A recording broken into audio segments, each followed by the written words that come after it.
Hey guys, welcome to another video.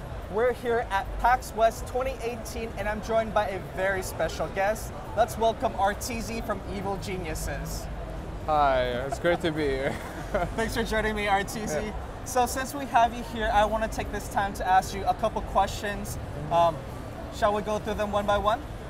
Go for it, shoot. Let's do it. So, this is your first time at the AORUS booth, right? Yep. What are your first impressions of everything going on here? Well, I could see like there's a lot of people dedicated here that are actually very interested in the product. So that's pretty amazing to have like a bunch of people in different games just here chilling. Yeah, for sure. We get a ton of people here at PAX West, people from all over the country. Yeah. So it's nice to kind of see them come here and kind of play with all the activities we have, right? Yeah. We even had a Challenge the Pros going on like 30 minutes ago. True. Were you nervous during that match? Or? Was I nervous? Honestly, it's kind of like there's a very low chance someone casually walks through here at the right time and like could beat us. Oh, that confidence. I mean, there could be this guy like marking his calendar, waiting like this is the day I get to show. Oh, take him down. Mean, it could be it. I don't know, but until then, I'm chilling. One of these years, who knows? Yeah. You are a pro Dota 2 player today. Yeah. What got you started on this road? What made you want to become a gamer? I've been gaming since I was like 5 years old. I was really a big fan of like Counter-Strike when I was 10 years old. Yeah. And then I kind of found Dota at Internet Cafe. All these people were playing Warcraft. Yeah.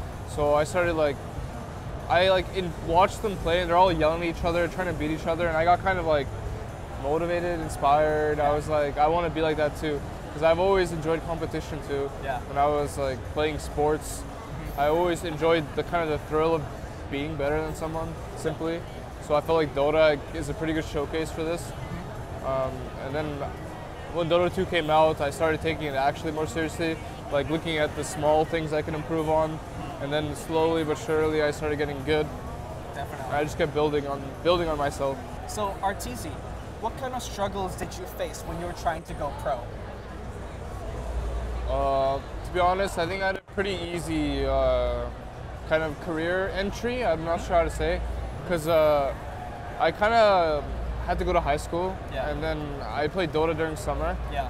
So I paused my Dota pro career to go to school, and then suddenly out of the blue, some of my friends that I used to play with last summer asked me to stand in for a tournament, and I stood in for the tournament, and we won.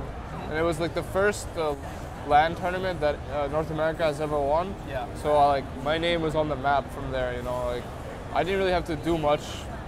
Like I didn't have to really compete that hard in amateur tournaments.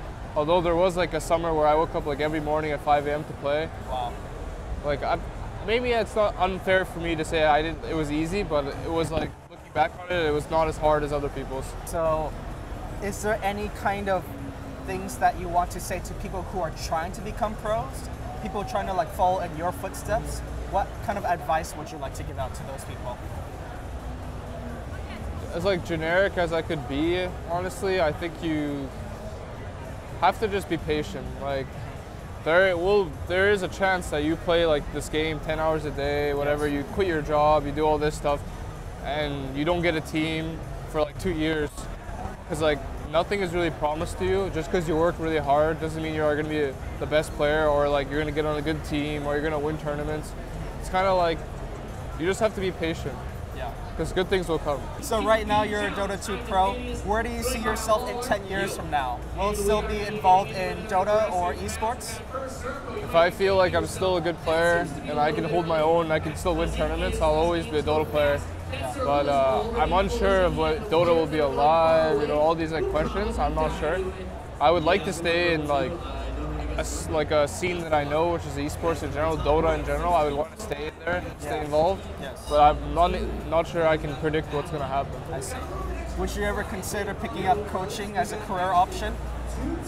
Maybe, I'm not sure if I'd be a good coach. I have a lot of knowledge and experience. Maybe I could try, I'm sure.